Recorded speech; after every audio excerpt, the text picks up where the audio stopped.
Welcome, everybody, to Butler Theater's production of Joe Sedgwick. If you don't mind, turn off all your cell phones and wear your masks through the show. Enjoy the show.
Same way.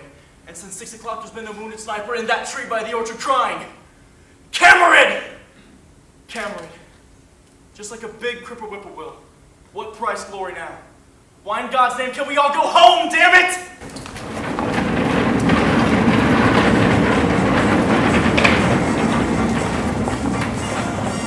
Damn it, headquarters. Now you watch that door. Watch it. In 10 minutes, we're going to have another of these round-headed gentlemen from the old school here to give us a prepared lecture on what we're fighting the war for and how we're to do it. Another one of these Bill Poster chocolate soldiers with decorations running clear around his backbone. And a thrill speech on Army morale. Side-whiskered butter-eater. Like to rub their noses and feel the dreams I've slept in. Keeping up Army morale. Meanwhile, some screaming fool back in New Jersey thinks he's playing with paper dolls. Extra, extra, war is over, government can fight through. Somebody's coming cold. Let's kill all the Huns! Let's have a funeral for the Kaiser. Where is he? I can't see him. There he is. The third one on that side. Oh, I see him. Freddie! Freddie! May the Kaiser rest in peace. Turn on the lights on Broadway. The war is over. Alas, and now we can have all the sugar we want. Isn't it terrible? The war over? And now Charlie Westover's name is on the casualty list. Did you see Eddie Crenshaw when he got back? Looks like death warmed over. Poor bastard. And so, the war was over. And with it ended idealism. For almost everyone, that is, except Woodrow Wilson. My fellow countrymen, the armistice was signed this morning. Everything for which America fought has been accomplished. It will now be our fortunate duty to assist by example, by sober friendly counsel, and by material aid in the establishment of just democracy throughout the world. Wilson found, however, that the American people didn't want the world to be safe for democracy. They just wanted it to be safe for America. Some didn't even care that it was safe, as long as it was smooth and easy. When President Wilson tried to extend wartime idealism into a decade of peace, he had an effect exactly opposite from the one that he wanted. One writer in the American Mercury maintained that Woodrow Wilson had produced more cynics than any other figure in modern history. Among the cynics were many of those who had just returned from the front. Back in America, E.E. Cummings heard the cries of patriotic politicians this way.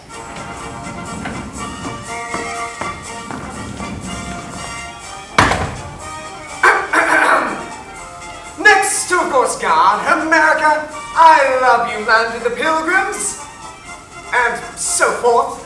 Oh, say, can you see by the dawn's early my country? 'Tis of centuries come and go and are no more. And what of it should we worry? In every language, even deaf and dumb, they sons acclaim your glorious name. By golly, by jingo, by gee, by gosh, by gum! Why talk of beauty? What could be more beautiful than those heroic happy dead, who rushed like lions to the roaring slaughter? Had they stopped to think they died? Instead, then, shall the voice of liberty be mute? He spoke, and drank rapidly a glass of water. This speechifying politician left a certain distaste in the mind of the returning warrior. And what about war stories? Could memory serve to do the work that politicians didn't? Our Home at Last Doughboy says no. The trenches, the mud, the dead enemy, these still cloud the mind. So what is left for our returning hero, decorated at Verdun, refused a job and a drink in New York, to think about? The folks back home, they too fought the war, in their own way. Aunt Lucy, during the recent war, could, and what is more, did, tell you just what everyone was fighting for.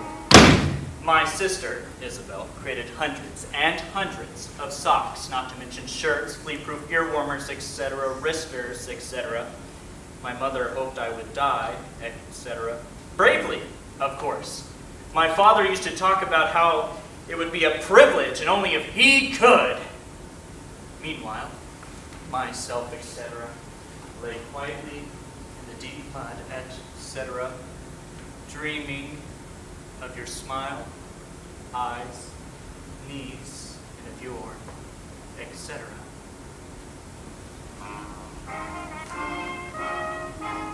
If the soldier distrusted the patriotism of those who never saw the trenches, they too came to distrust the uncertain, wandering veteran. Krebs went to the war from a Methodist college in Kansas. He enlisted in the Marines in 1917 and did not return to the United States until the 2nd Division returned from the Rhine in the summer of 1919. By the time Krebs returned to his hometown in Oklahoma, the reign of heroes was over. He came back much too late. The men from the town who had all been drafted were welcomed home elaborately on their return. There had been a great deal of hysteria. Now the reaction had set in. People seemed to think it was rather ridiculous for Krebs to be returning so late, years after the war was over. At first, Krebs did not want to talk about the war at all. Later he felt the need to talk, but no one wanted to listen. His small town had heard too many atrocity stories to be thrilled by the actualities. Krebs found that to be listened to at all, he had to lie. And after he had done this twice, he too had a reaction against the war and against talking about it. A distaste for everything that had happened to him in the war set in because of the lies he had told. In this way, he lost everything. He sat there on the porch reading a book on the war. It was a history. He was reading about all the engagements that he had been in. He wished there were more maps. Now he was really learning about the war. He had been a good soldier. That made a difference. One morning after he had been home about a month, his mother came into his bedroom, sat on the bed, and smoothed her apron. I had a talk with your father last night, Harold, and he's willing for you to take out the car in the evenings. Yeah? Take the car out? Yes, your father has felt for some time now that you should be able to take out the car whenever you wished. But we only talked it over last night. I'll bet you made it. No, it was your father's suggestion that we talk the matter over. Yeah? I'll bet you made it. Will you come down to breakfast, Harold? As soon as I get my clothes on. Krebs' mother went out of the room, and he could hear her frying something downstairs while he washed, shaved, and dressed to go down into the dining room for breakfast. While he was eating breakfast, his sister brought him the mail. Well, Hare, you old sleepyhead, what do you ever get up for? Have you got the paper? He folded the KC Star open and propped it against the water pitcher with his cereal just to steady it, so he could read while he ate. Harold, please don't muss up the paper. Your father can read his star if it's been mussed. I won't muss it. We're playing indoor over at the school this afternoon. I'm going to pitch. Good. How's the old wing? I can pitch better than lots of the boys. I tell them all you taught me. The other girls aren't much good. Yeah? I tell them all you're my beau. Aren't you my beau, Hare? Sure. Couldn't your brother really be your beau just because he's your brother? I don't know. Sure you know. Couldn't you be my beau, Hare, if I was old enough and if you wanted to? Sure. You're my girl now. Am I really your girl? Sure. Do you love me? Uh-huh. Will you love me always? Sure. Will you come over and watch me play indoor? Maybe. Oh, Hare, you don't love me. If you love me, you'd want to come over and watch me play indoor. Krebs' mother came into the dining room from the kitchen. She carried a plate with 2 fried eggs on it, some crisp bacon, and a plate of buckwheat cakes. You run along, Helen. I want to talk to Harold. I wish you'd put down the paper a minute, Harold. Have you decided what you're going to do yet, Harold? No. Don't you think it's about time? I haven't thought about it. God has some work for everyone to do. There can be no idle hands in his kingdom. I'm not in his kingdom. We are all of us in his kingdom. I worried about you so much, Harold. I know the temptations you must have been exposed to I know how weak men are. I know what your own dear grandfather, my own father, told us about the Civil War, and I have prayed for you. I pray for you all day long, Harold. Your father is worried too. He thinks that you have lost your ambition, that you haven't got a definite aim in life. Charlie Simmons, who is just your age, has a good job and is going to be married. The boys are all settling down. They're all determined to get somewhere. You can see that boys like Charlie Simmons are on their way to being really a credit to the community. Don't look that way, Harold. You know we love you, and I want to tell you for your own good how matters stand. Father does not want to hamper your freedom. He thinks you should be allowed to drive the car. If you want to take out some of the nice girls riding with you, we're only two, please.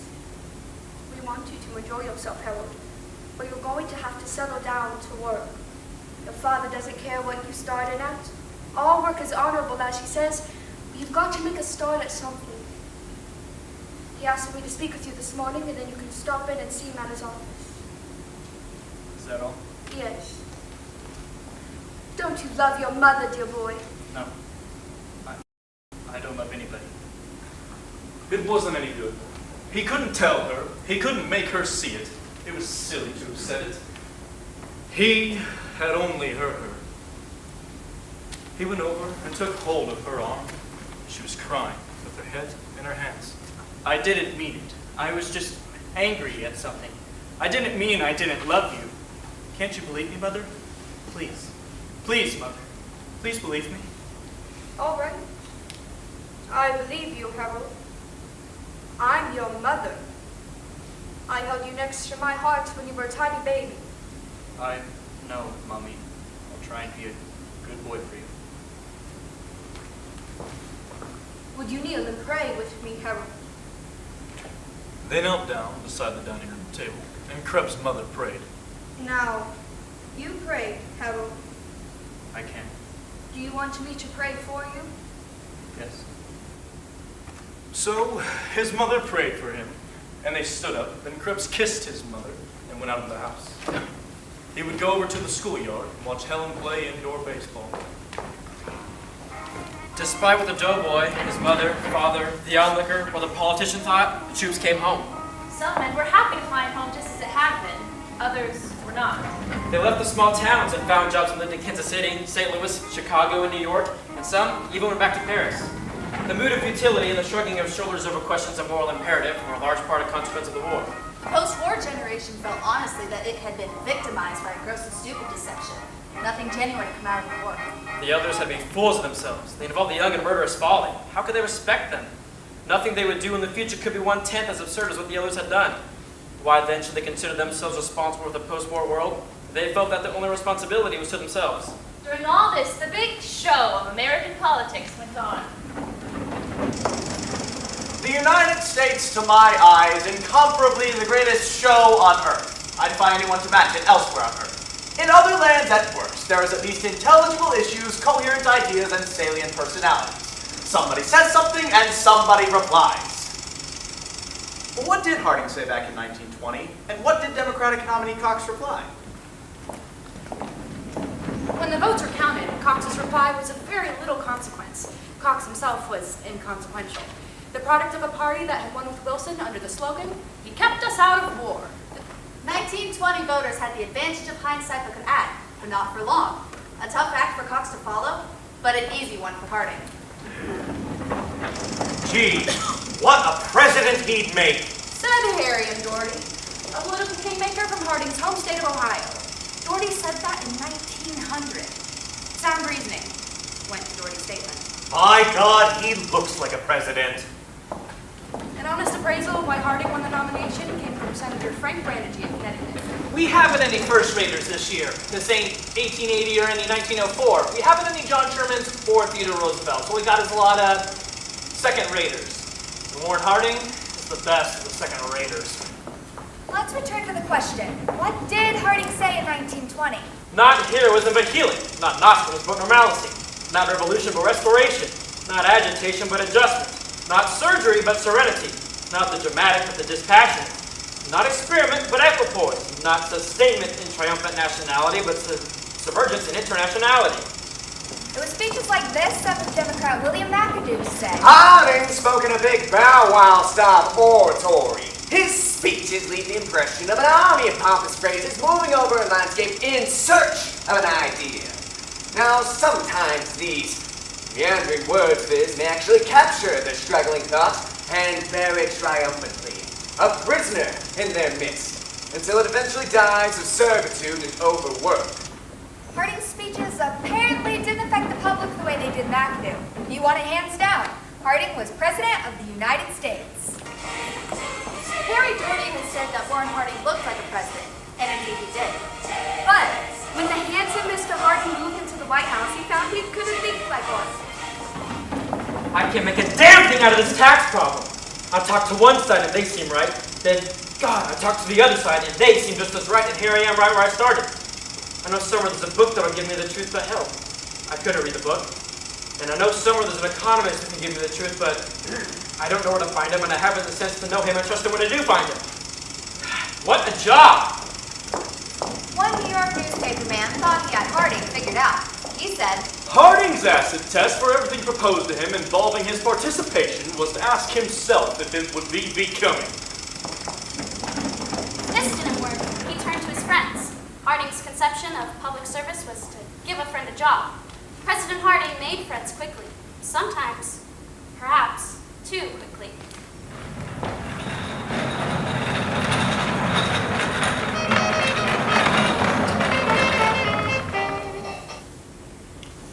Harding became pals with Charles Forbes during a brief visit to Hawaii. In 1921, he appointed Forbes head of the Veterans Bureau. Forbes held office for 2 years. During that time, it was estimated that over $200 million. went astray and grafted flagrant waste on the part of this bureau. Forbes bought $70,000 worth of floor wax, enough to last 100 years. He paid 98 cents. a gallon. Expert testimony later set the value of the wax at 4 cents. a gallon. 84,000 brand new sheets, which had cost $1.37. each were sold at 26 cents. a piece, although at that very moment the bureau was purchasing 25,000 new ones at $1.03. a piece. The sheets were being delivered to and shipped from one warehouse at the exact same time. Some apparently went straight through without even stopping. Forbes went to prison for fraud in 1926. But Forbes and his Veterans Bureau were only one of the several minor scandals. the big daddy of them all was the Teapot Dome oil affair.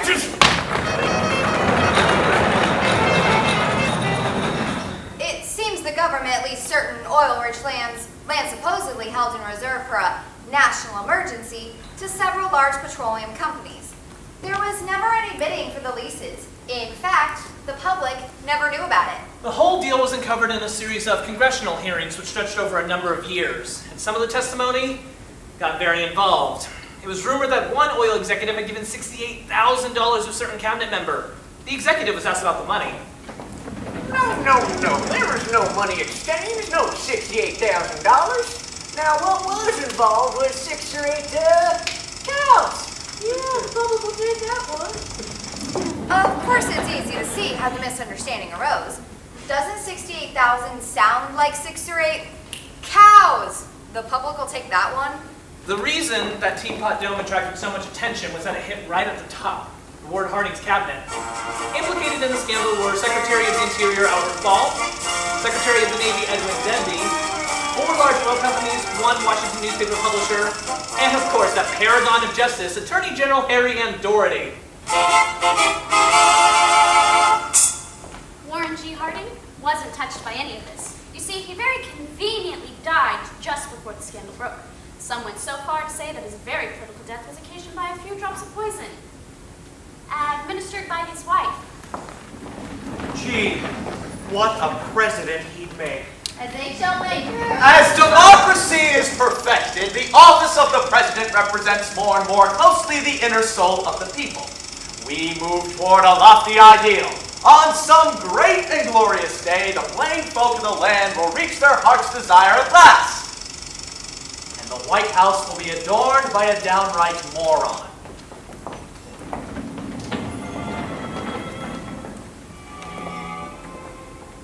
First president he loved by his bitterest enemies is dead.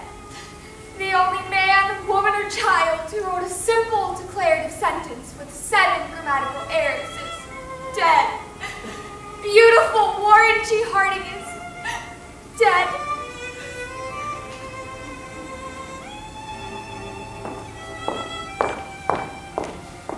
If you wouldn't have eaten them Japanese crabs, somebody might hardly never not have been I'm sorry. Perhaps.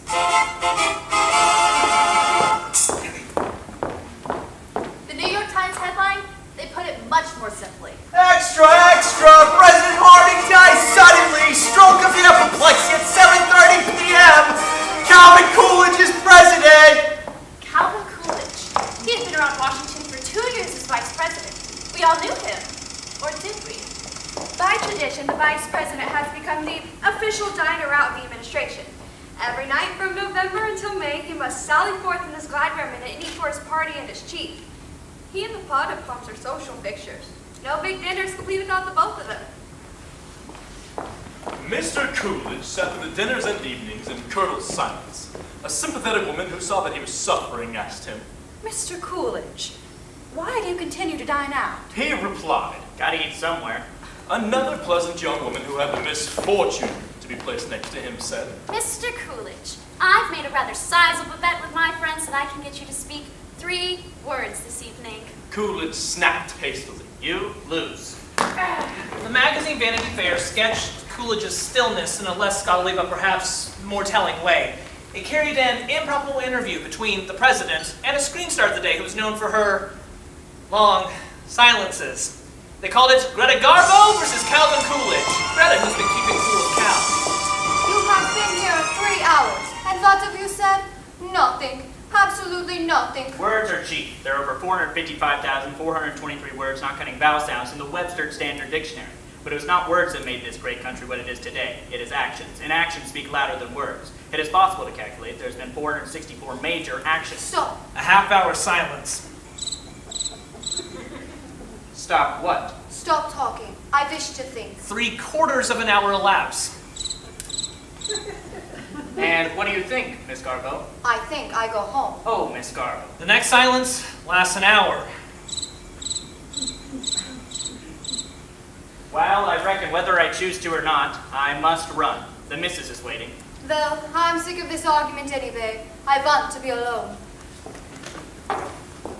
Let us not lead you to believe that Calvin Coolidge was entirely silent. He did occasionally utter a profundity, for example, when more and more people are thrown out of work, unemployment results. Mr. Coolidge once even went so far as to say his philosophy of the presidency. Never go out to meet trouble. If you will just sit still, 9 cases out of 10, someone will intercept it before it reaches you. And that was politics in the year 1923 when Coolidge took over, 1924 when he ran and won again, and all the way until 1928 when he proclaimed, I do not choose to run.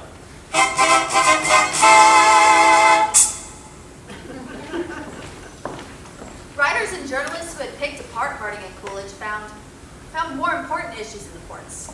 In April 1920, there had taken place at South Braintree, Massachusetts, a crime so minor that it was not even mentioned in the New York Times the following day, or for the fact the whole following year.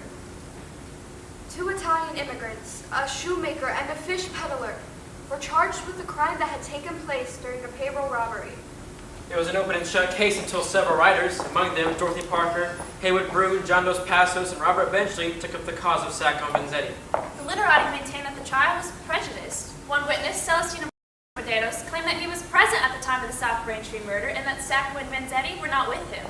Judge Thayer, who presided at the trial, is alleged to have denounced the defendants as anarchists and bastards. In conversation outside the courtroom, he was also accustomed to the privacy of his country club locker room to refer to the 2 prisoners as Dagos and sons of bitches, and to state emphatically that he would get them good and proper. The case was fought for 7 years. Sacco and Vanzetti were convicted. Massachusetts State Prison, August 23rd, 1927. Nicola Sacco and Bartolomeo Vanzetti died in the electric chair this morning, carrying out the sentence imposed on them for the South Braintree murders of April 15th, 1920. At the last moment, Vanzetti made a remarkable statement.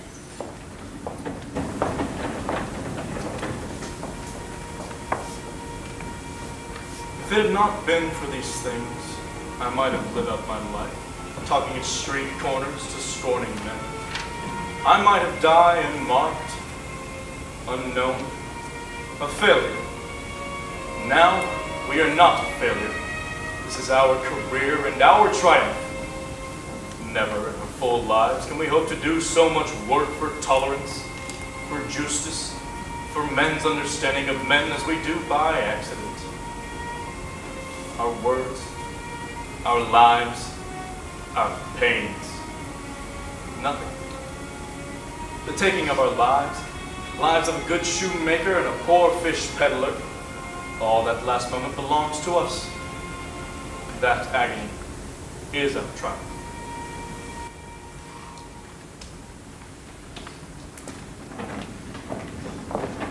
While the New England courts perpetrated what many legal scholars to be the greatest shame of American jurisprudence, the Southern courts perpetrated a carnival. In the year 1925, in Dayton, Tennessee, high school teacher John Thomas Scopes goes on trial for the crime of teaching the theory of evolution. At the time, it was a state law that only the theory of man's creation, as written in the Bible, could be taught in the public schools. Clarence Darrow was the defense attorney. William Jennings Bryan, the great commoner, was the prosecutor. The Scopes trial drew nationwide attention. The little town of Dayton filled up with peddlers, conmen, and persons supporting each side of the cause. William Jennings Bryan had the backing of many fundamentalist Protestants. Rivalist Billy Sunday sent this message. If man evolved from monkeys, why are there so many monkeys left? The trial had reached its climax when Darrow put William Jennings Bryan on the stand as an expert on the Bible.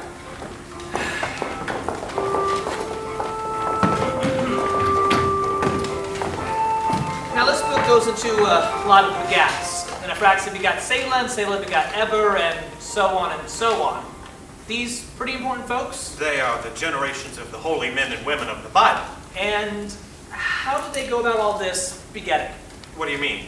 I mean, did people get themselves begat in those days about the same way they get themselves begat today? The process is about the same. I don't think your scientists have improved it any. So, in other words, they were brought forth and conceived through the normal biological function known as sex.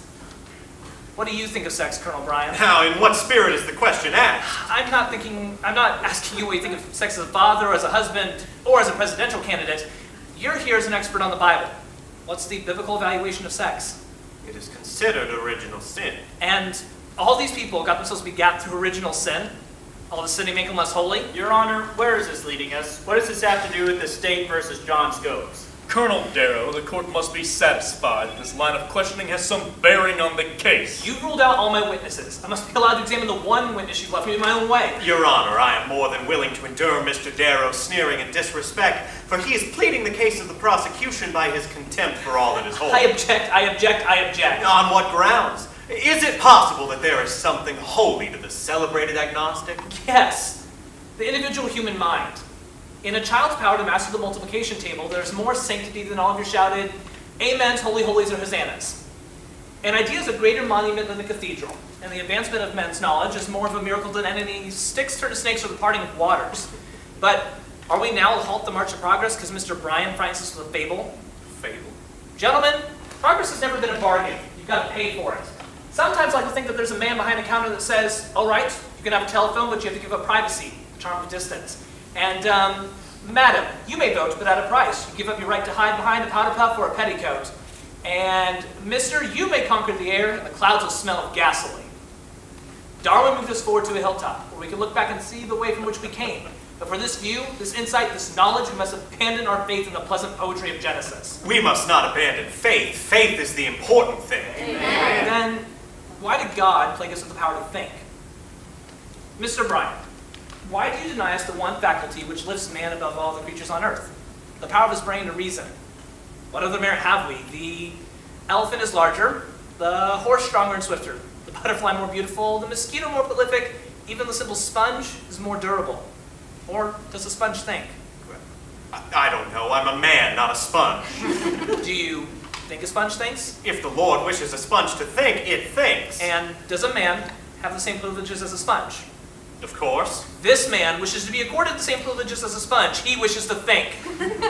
Your client is wrong. He's deluded. He's lost his way. It's sad that we aren't all gifted with positive knowledge of right and wrong, Mr. Bryan. how old do you think this rock is? I'm more interested in the Rock of Ages than I am in the Age of Rocks, Mr. Darrow.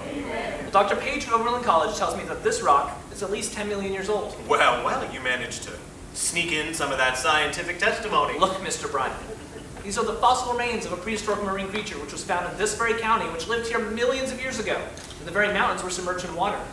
I know. The Bible gives a fine account of the flood. But your professor is a little mixed up on his dates. That rock is not more than 6,000 years old. How do you know? A fine biblical scholar, Bishop Usher, had determined for us the exact date and hour of the creation. It occurred in the year 4004 BC. That's Bishop Usher's opinion. That is not opinion, it is literal fact, which the good bishop arrived at through careful computation of the ages of the prophets as set down in the Old Testament. In fact, he determined that the Lord began the creation on the 23rd of October in the year 4004 BC at 9 a.m. That Eastern Standard Time? Or Rocky Mountain Time? It wasn't daylight savings time though, was it? Because the sun wasn't made until the 4th day. That is correct. That first day, was it a 24-hour day? The Bible says it was a day. A normal day, a literal day, a 24-hour day? I do not know. What do you think? I do not think about things like that. I do not think about. Do you ever think about things that you do think about? Could it have been 25 hours? There was no way to measure it, no way to tell. Isn't it possible it could have been 25 hours?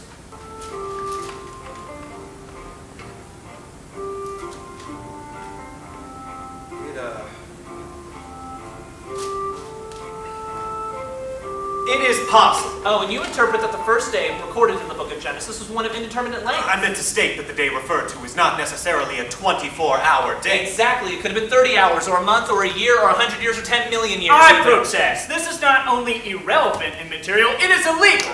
I demand to know the purpose of Mr. Darrow's examination. What is he trying to do? I'll tell you what he's trying to do. He wants to destroy everybody's faith in the Bible and in God. You know that's not true. I'm just trying to stop you bigots and ignoramuses from controlling the education of the United States, and you know it. I shall ask the bailiff to clear the court unless there's order in here. How dare you attack the Bible? The Bible's a good book. A good book. But it's not the only book. It is the revealed word of the Almighty. God spake to the men who wrote the Bible. And how do you know that God didn't speak to Charles Darwin? Oh, I know. Because God tells me to oppose the evil teachings of that man. Oh, God speaks to you. Yes. He tells you exactly what's right and what's wrong. Yes. And you act accordingly? Yes. So you, William Jennings Bryan, through oratory, legislation, or whatever, pass along God's orders to the rest of the world. Gentlemen, meet your prophet from Nebraska. Please. Is that the way of things? God tells Bryan what is good. To be against Bryan is to be against God. No, each man is a free agent. Then what is John Scopes doing in the Dayton jail? Suppose Mr. Scopes had enough influence and lung power to railroad through the state legislature a law that only Darwin should be taught in the schools. Ridiculous. There's only one great truth in the world. The gospel according to Bryan. God speaks to Bryan, and Bryan tells the world, Bryan Almighty. The Lord is my Unless strength. a human being, a Scopes or a Darwin, has the audacity to think that God might whisper to him, then an un-Bryan thought might still be holy. Must men go to prison because there are odds with the self-appointed prophet? Let's extend the testaments. Let's have a book of Bryan, which will hex the Pentateuch and slip you in neatly between Numbers and Deuteronomy. My friends, Your Honor, my followers, ladies and gentlemen, the witness is excused. All of you know what I stand for, what I believe in. I believe in the book of Genesis, Exodus, Leviticus, Numbers, Deuteronomy, Joshua, Judges, Ruth, 1 Samuel, 2 Samuel, testimony 1 Kings, 2 Kings, Isaiah, Jeremiah, Lamentations, Ezekiel, Daniel, Joel, Hosea, Amos, Colonel Bryan. Obadiah, Jonah, Micah, Nahum, Court's been Habakkuk, adjourned until 10 o'clock Zephaniah. tomorrow morning.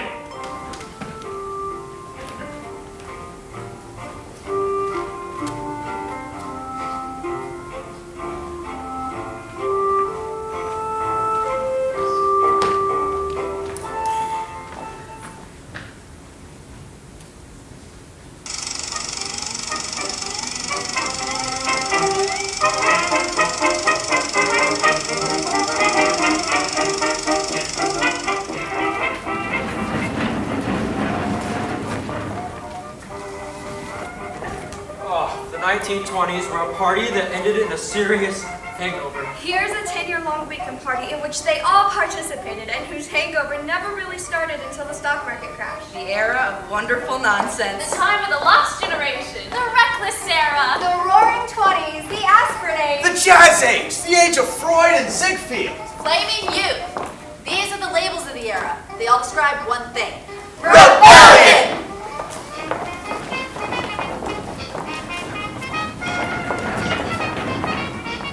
Much of the rebellion was against Babbitry.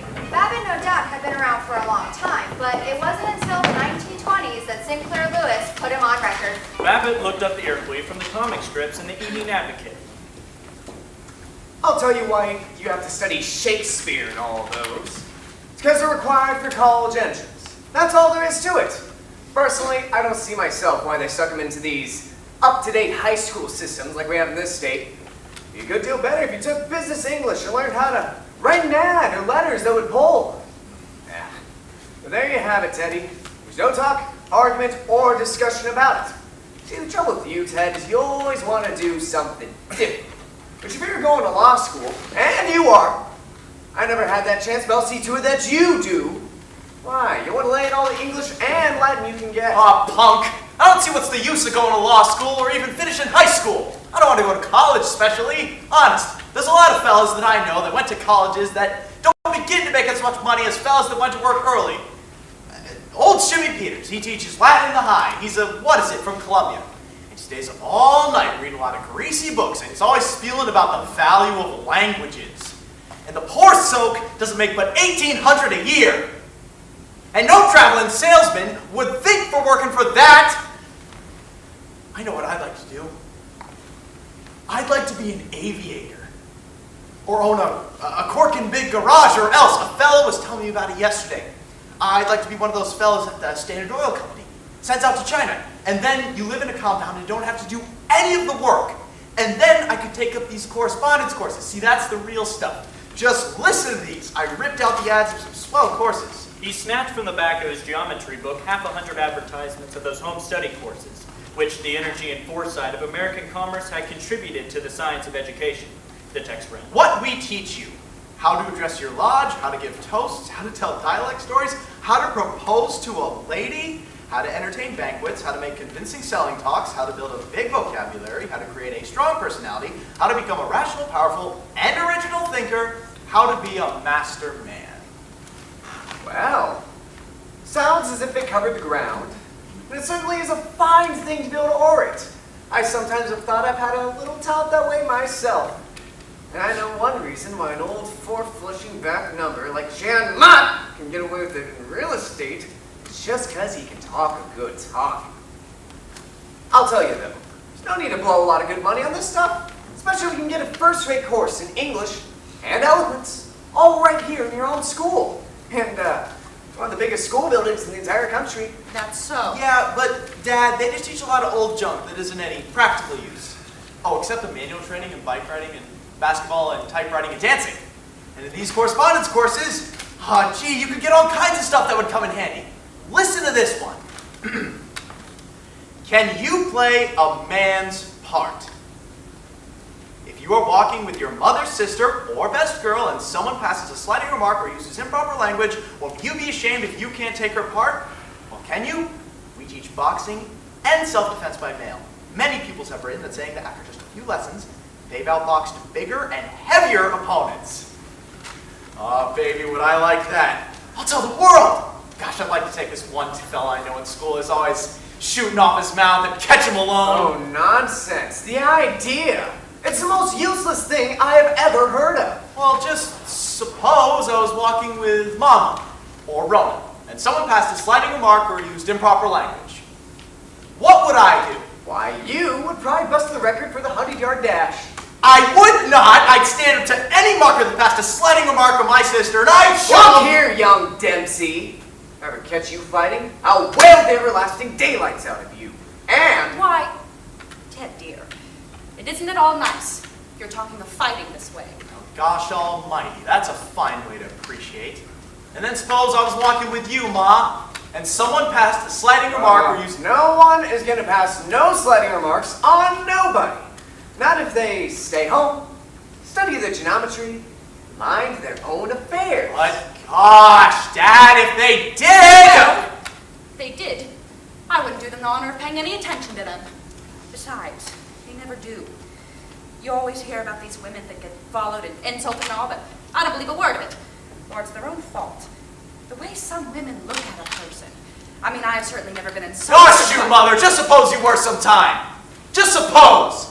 Can't you suppose something? Can't you imagine things? Certainly, I can imagine things. The idea. Certainly, your mother can imagine and suppose things. Do you think you're the only member of this household that has an imagination? Besides, it's just a lot of supposing. There's no sense supposing when there's real facts to take into consideration. Look here, Dad! Suppose, just suppose, you were in your office and some rival real estate man... Realtor. Some realtor that you hated came into your Now, office... Teddy, I don't hate any realtor. But suppose you did! I don't suppose anything of the kind!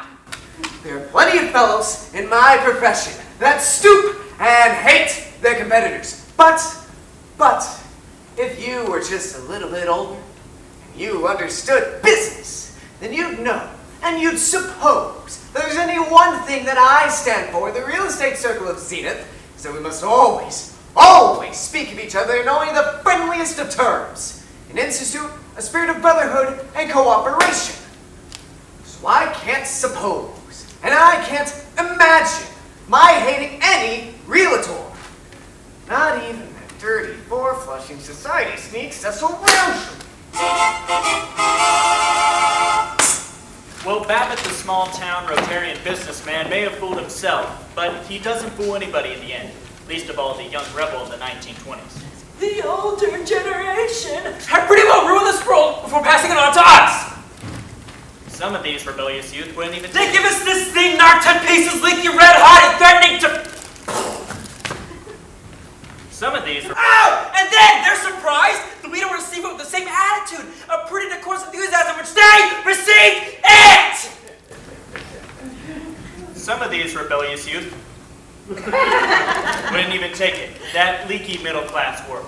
They were off to the big cities, the bohemian haunts, New York's Greenwich Village. And when that became too popular, Paris. In Paris, they found themselves being labeled the Lost Generation by Gertrude Stein.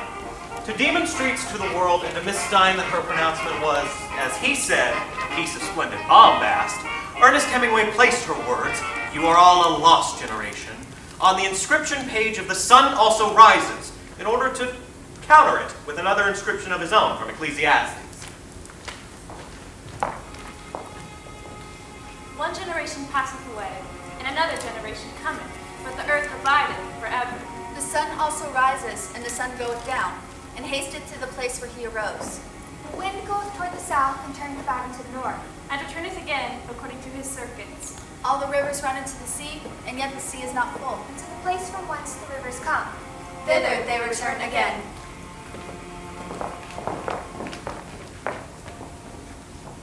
Although Hemingway's intended here, which was the earth by abiding forever, his characters were tragic, and to a misunderstanding the world, Jake Barnes and Lady Brett became symbols of the futility of life. Their motions, like the motion of the sun, of the tidal, were endless, circular, and unavailing. Darling, I've had such a hell of a time. Tell me about it. Nothing to tell. He only left yesterday. I made him go. Why didn't you keep him? I don't know. It isn't the sort of thing one does. I don't think I hurt him any. You were probably damn good for him. He is only 19. He shouldn't be living with anyone. No? Oh, hell. Let's not talk about it. Let's never talk about it. All right. It was rather a knock, his being ashamed of me. He was ashamed of me for a while, you know. No! Oh, yes. They ragged him about me at the cafe, I guess. He wanted me to grow my hair out. Me, with long hair? I'd look so like Medusa. What happened? Oh, he got over that. He wasn't ashamed of me long. He wanted to marry me, finally. Really? Maybe he thought that would make him Lord Ashley. No, it wasn't that. He really wanted to marry me, so I couldn't go away from him, he said. He wanted to make sure I could never go away from him. I'd have lived with him if I hadn't seen it was bad for him. I'm 34, you know. I'm not going to be one of those women that ruins children. No. I'm not going to be that way. Good. She looked away. I thought she was looking for a cigarette, but then I saw that she was crying, shaking and crying. She wouldn't look up. I put my arms around her and I stroked her hair. I could feel her crying as I held her close. Please, let's don't ever talk about it. Please, let's don't ever talk about it. Dear Brad. I won't be one of those women, but Jake, please, let's never talk about it. We left the hotel room and went down to the bar for a cocktail.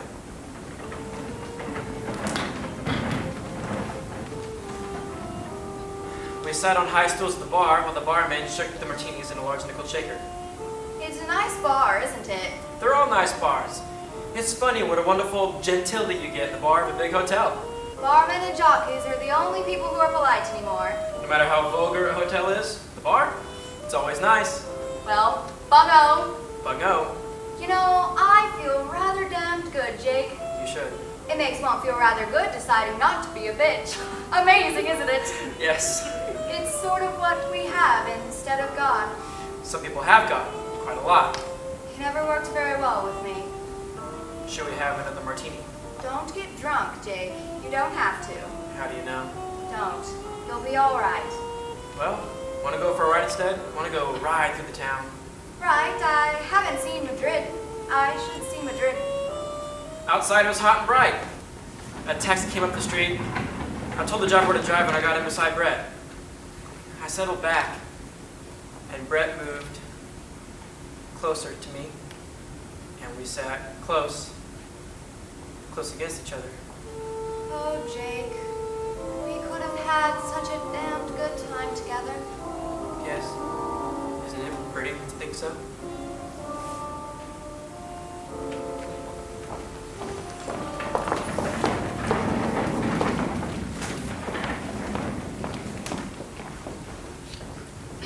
Of course, Paris and Miss Stein were a long way off. Those who were looking for a simple way to break with the traditional middle-class morals found an easy one. Break the law! What law? Some by violent stroke shall die. Fire, flood, famine, intemperance more. I stand for prohibition, the utter demolition of all this curse of misery and woe, complete extermination, entire annihilation. The saloon must go! Woo! And go it did. At least legally. My mother makes brandy from cherries. My papa sells whiskey and gin.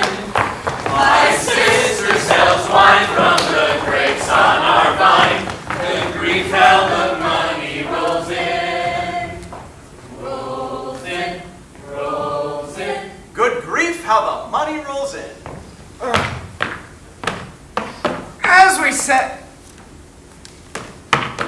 As we said, the saloons were dead. Legally, anyways.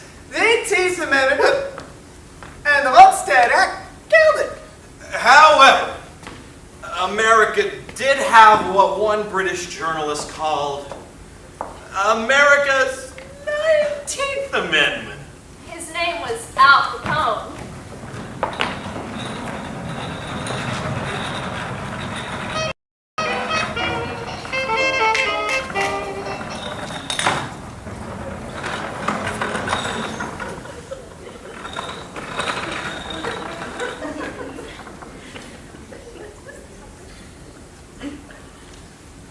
Al's fortune was estimated at $50 million. He rode around in a $30,000. automobile, which with its body armor of steel plate and bulletproof windows weighed 7 tons. He owned an estate in Florida worth $500,000. and on one meaty finger he wore an 11-carat diamond which had cost $50,000. Capone never carried less than $50,000. in cash scattering, $25. tips to hat check girls, and $100. gratuities to waiters. He was known around the gambling spots as a sucker for the ponies.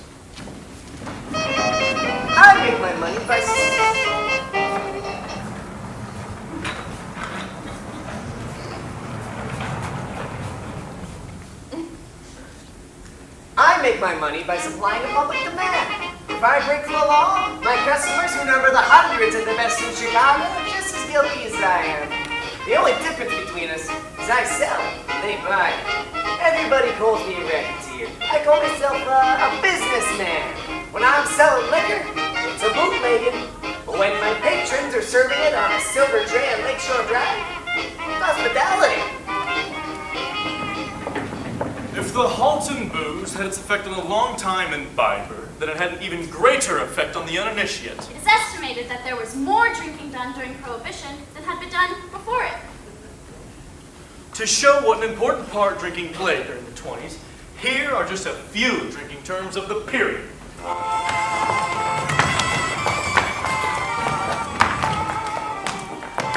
Oiled. Owl. Stewed. Boiled. Fried. Suzzled. Sea's over. Stinko. Under the table. Sophisticated. Not to mention Lit up like a Christmas tree. lathered. Plastered. 4 sheets to the wind. And bombed. Fried up to the head. Woo! Burning a below blue flame. And of course,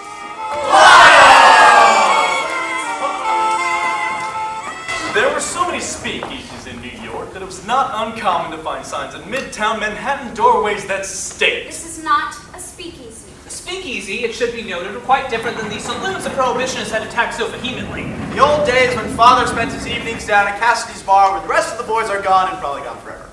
Now Cassidy may still be open over at the old stand and Father may still go down there of evenings, but since Prohibition, Mother goes down with him. writer Haywood Broun stuck up for the old-time saloon. However bad they were, at least the male drinker did not have to fight his way through a crowd of schoolgirls to the bar. Not only did the schoolgirls have their effect on the bars, but the bars had their effect on the schoolgirls. And at least one university official, President Murphy of the University of Florida, was not happy about it. The long-cut gowns, the rolled hoses, and the short skirts are the work of the devil and his angels. They will be carrying the present and future generations to chaos and destruction. Skirts still got shorter after President Murphy made his comment. The Journal of Commerce made this estimation in 1928. In the past 15 years, the average amount of material required for a woman's complete costume, exclusive of her stockings, has decreased from 19.5 yards to 7 yards. The American woman of the 20s did more than change her clothing, however. She changed her whole attitude, moral and social. H.L. Macon. The American girl is no longer naive and charming. She goes to the altar of God with learned and even cynical glitter in her eye. The various schoolgirls of today know as much as the midwife of 1885 and spends a good deal more time discharging and disseminating her information. Our altered schoolgirl isn't the only one who abandoned her naivety. Indeed, the entire attitude of the American public changed with the times. Youth led the way. They shocked the older generation with their talk, their songs. Yes, we have no bananas. We have no bananas today. And their dances. A Cincinnati religious newspaper described another of the popular dances of the younger generation this way. The music is sensuous. The embracing of partners and the females only half dressed is absolutely indecent. And the movements, oh, they are such as one may not be described with any respect for propriety in a family newspaper. Now, suffice it as to say, there are some households where such dances could be considered appropriate. Those houses have all been closed by the law. We know, of course, that this dance wasn't the frug or the monkey, but if you had guessed that it was the Charleston or something equally shocking, you would have been wrong. This dance was described as the foxtrot.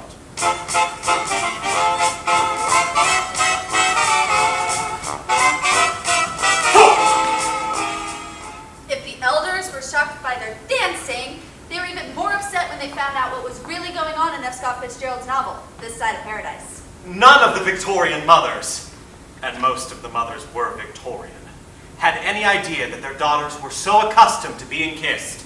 Amory saw girls doing things that even in his memory would have been impossible. Well, I'm sorry, I thought... Oh, you're Amory Blaine, aren't you? And you're Rosalind. I'm going to call you Amory. It's all right. Come in. Mother will be right in. Unfortunately. This is sort of a new wrinkle for me. This is no man's land. This is where you. Yes, all those things. See, here's my rouge. Eye pencils. I didn't know you were that way. What did you expect? I thought you'd be sort of sexless. Shocking! Gosh! Just trash. Where do I get a copy? I'm gonna write my congressman. Whoa! You know swimming, play golf. Whoa, easy! At first, it seemed as if it was only the youth that were breaking with traditions. Then, later, it was only the oldest citizens who weren't. The American people didn't want the simple things of the past. You couldn't sell them the straight stuff. They wanted to be sophisticated. Perhaps that is why the New Yorker made such a success with the motto and the attitude. Not for the old lady from Dubuque. The change in attitude that took place during the 20s can easily be illustrated in the change in advertising copy. The 1919 ad for Listerine began this way. The prompt application of Listerine may prevent a minor accident from becoming a major infection. Well, the 1929 product was advertised a little like this. Spring for everyone but her. It may be sophistication, it may not, but it was a change. The milk of innocence has gone down the drain, and the American people sipped at sophistication. The bartender was H.L. Mencken. Mencken, as editor of the American Mercury and co-editor of the Smart Set, served up the most potent insults about Babbitts in small-town America. One of his favorite techniques was to laughingly quote items out of small-town newspapers. Dr. John Howard Dyson, addressing the Uniontown, Pennsylvania Kiwanis Club, as reported in the Morning Herald of the same great town, said, "Baseball will be taught in heaven." An announcement made by a Harvey, North Dakota pastor. Next Sunday night at 7:30 o'clock sharp, I'm going to preach the plainest, straightest, and hottest sermons about the sins of Harvey that I know how to preach. News item from the town hall in Texas. Because he spent his last 65 cents on a copy of Shakespeare, a charge of juvenile delinquency was filed in court against Johnny Manx of Holland. He was sentenced to 1 to 3 years in state training school for boys at Gatesville. Political announcement in the eminent Augusta, Georgia Chronicle. Vote for John B. Chavis Jr. for City Council, 5th Ward. I know I'm not much, but why vote for less? An ordinance passed by the Christian legislators of Long Beach, California said, No person shall indulge in caresses, hugging, fondling, embracing, spooning, kissing, or wrestling with any person or persons of the opposite sex. And no person shall sit or lie with his or her head, or any other portion of his or her person, upon any portion of a person or persons upon, or near, any of the said public places in the city of Long Beach. Mencken had ways of turning his own enemies' comments to his own humorous advantage. He was once asked this question. If you find so much that is unworthy of reverence in the United States, then why do you live here? His answer? Why do men go to zoos? American life had changed drastically between 1919 and 1929. No one could deny the change. At least part of the Puritan tradition had disappeared entirely. And all was left, well, the folks in the hinterlands had to carry on. And before I forget, trust you me, Ma and Pa back in Kansas would be quite shocked to hear what the kids are getting up to in New York, New York. And so, life went on. It did more than that. It ran on. Faster, that's the way we want it. Bigger and better and more exciting. For those who couldn't find it in their own lives, there was always heroes. And did the 20s have its heroes?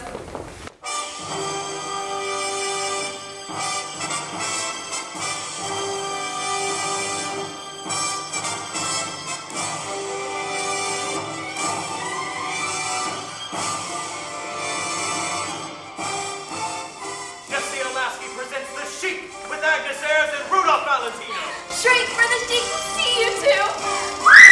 See! The auction of beautiful girls to the lords of Algerian harems. Why not me? See! A heroine disguised, but still beautiful and exotic. See! Chica man, Rudolph Valentino raids her caravan and carries her off to his tent.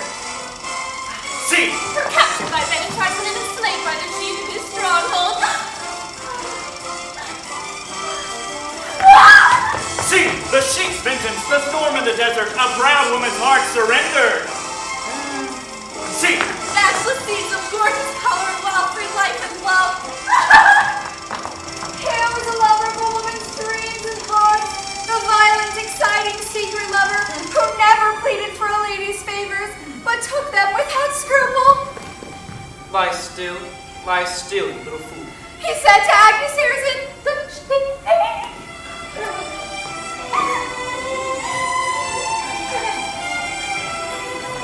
When the sheik hit the screen, libraries began to report record withdrawals of books about Arabia and Arabs. Police sought hundreds of runaway girls whose destination was reported to be the Sahara. And women neglected their homes and flocked to the picture, even engaged in contests to see who could see the sheik most often. Women sighed, breathed heavily, gasped as Valentino swooped Agnes Ayres into his arms and kissed her, kissed her, kissed her. Lie still, you little fool. Oh, you little fool. while his eyes burned with the pure flames of passion. How he scoffed at convention and disdainfully thrust a woman aside after he had used her. Sighing in their kitchens, parlors, and bedrooms, American women longed for the burning sands closer to home. Demon lovers whose hot kisses seared their lips as strong fingers tore at their pretties. Rudolph Valentino was the messiah of romantic love and burning passion. He was a young man living daily the dreams of, well, millions of other young men. Here's one who was catnip to women.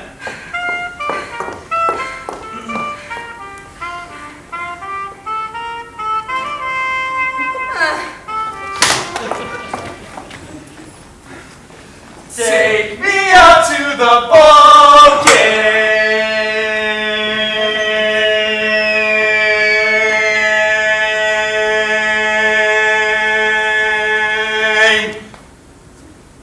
Wow. The soul and the swat, the colossus, the clout, the behemoth, the bust, the bambino, and the slambino, only one and the same person. Ruth. Ruth was an American Porthos, a swashbuckler built on gigantic and heroic lines, a great athlete, a golem-like monster, a huge, vital, vulgar fellow, in whose bosom surged all the well-known elementary emotions, and whose tear ducts lay close to the surface. Everything about him is big. His frame, his enormous head surmounted by blue-black curly hair, his great lob of a nose spattered generously over his face, his mouth, and his hands. Only his ankles are strangely slim like a woman's. He talks in loud tones, he laughs uproariously, his voice is a basso profundo, and his greeting to all is, Hello, kid. Ruth is the single greatest attraction in the entire world of sports. Dempsey simply is... The hecky isn't! Good evening, Mr. and Mrs. America and all ships at sea. This is Walter Winchell. The Manassas Matador dropped the wild bull of the Pampas, but not until the Matador was gored by the bull, so the hero remembered for many a day. 57 seconds after the second round of the polo grounds last night, Louis Angel Purple, the open pride of Latin America, rolled over to the south side of the ring, inert, unconscious, knocked out. What happened before this was as hard to follow as the shifting colors of a kaleidoscope. 7 times Dempsey dropped the Argentine giant last night, and 7 times the giant pulled himself up to his feet. As he fell for the 4th time, it seemed that he could not rise, but every time he did, he laughed at the champion. The champion pressed close, and lashed her right and left to the Argentine's jaw. Purple's brown pillars of legs started to crumble beneath him. He was out! It was the most savage heavyweight bout that was ever staged while lasted. They told me yesterday that Purple could not even dare the count. He was out! Dempsey stood a little back from the fallen giant as he fell for the last time. When the count hit 10, he rushed to his corner and into the arms of his younger brother. Then he raised his gloves in acknowledgement of the cheering that finally came. This was not a boxing match, it was a fight, and a most permanent one at that. Film stars, ball players, boxers. These aren't heroes. Who's the hero's hero? Lindbergh did it! 20 minutes after 10 o'clock tonight, suddenly and softly, there slipped out of the darkness a gray-white airplane as 25,000 pairs of eyes strained toward it. At 10:24, the Spirit of St. Louis landed, and lines of soldiers, ranks of policemen, and stout steel fences went down before like a mad rush, as irresistible as the tides of the ocean. Soldiers with fixed bayonets and police tried for one small moment to stem the tide. Then they joined it, rushing as madly as anyone else toward the aviator's plane. The first people to reach the plane were 2 workmen of the aviation field and half a dozen Frenchmen. "This time it is done!" they cried. Captain Lindbergh answered. Well, I made it. And Lindbergh wasn't the only one. Everyone made it. There's more money, more fun, more freedom. More of that, Eddie! I want some more of that rye, that scotch, whatever it is, I just want more. More radio, more American can. More U.S. Steel, buy more. Blotto. I'm Blotto and I still want more. make up in one of the whole story. I want to say everything in the movie is. Well, I know that it isn't, but say that it is. Say beautiful jazz babies, champagne baths, midnight revels, and petting parties at the Purple Dawn.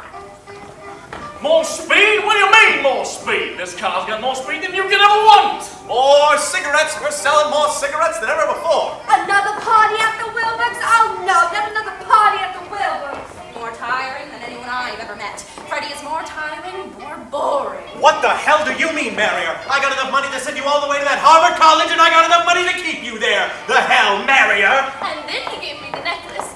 And then he said there's plenty more where that came from. It's 2 o'clock, Mr. Princeton. Your tailor should fit you. And we can make it faster, bigger, and better than anybody else! And you should hear what he loses at the races. But like he says, what's money? Well, hell, let's go down to Joe's and have another few drinks. It was a grand party, just too marvelous. It's the real stuff, straight from Canada. It's simply the most exciting book I have ever read. Of course it's sexy. Well, everyone's doing it. Dorothy Parker, in her The Diary of a New York Lady, summed up a socialite week this way. Monday. Breakfast tray about 11. Didn't want it. The champagne at the armory last night was too revolting, but what can you do? You can't stay out until 5 o'clock and just nothing. They had those divine Hungarian musicians in the green coats, and Stewie Hunter took off one of his shoes and led them with it. And it couldn't have been funnier. Ollie Vaughn brought me home. We both fell asleep in the car. Two screaming. Miss Rose came by noon to do my nails, simply covered with the most divine gossip. The Morrises are going to separate any minute. And Freddie Warren definitely has ulcers. And Gurney Leonard simply won't let Bill Crawford out of her sight, even with Jack Leonard right there in the room. And it's all true about Sheila Phillips and Betty Daring. Tuesday. Joe came barging in my room this morning at practically 9 o'clock. Couldn't have been more furious. Started to fight, but too dead. Last night couldn't have been more perfect. Ollie and I dined at 38 East, absolutely poisonous food. And not one living soul you can see dead. And to run like a rabbit was the world's worst. Took Ollie up to the ballast body. They had those Hungarians in the green coats, and Stewie Hunter was leading them with a fork. Everybody simply died. Wednesday. The most terrible thing happened right this minute. Broke one of my fingernails right off short. Absolutely the most terrible thing to ever happen to me in my life. Called up Miss Rose to come over and shake it for me, but she was out for the day. I do have the worst luck in the entire world. Now I have to go around like this all day and all night, but what can you do? Damn, Miss Rose. Last night, too hectic. Never say good morning, too foul. Never saw more poisonous clothes on the stage. Took Ollie up to the balance party. They had those Hungarians in the green coats, and Stewie Hunter was leading them with a lily. Too perfect. Too grand. Too marvelous. I thought it was just too marvelous. I thought the party would never end. American Cam down 3. Let's have another drink. New York Central down 5. Of course, everything's gonna be fine. Westinghouse down. Albert said there was not a thing to it. He said just to go ahead and buy anything I wanted. Steel down 17 and a half. 17 and a half. There must be some mistake. Holly Chemicals down 34 and a half. It was just too perfect. But oh, the morning after. Radio down. What the hell do you mean, Sal? I'll stick it out. Things will pick up tomorrow. Give me another scotch, Charlie. General Electric down 47 and a half. Sell, damn it, sell! No one will buy. It's the end, I'm afraid. Giuseppe. 1920s. Down. Down. Down. To 0.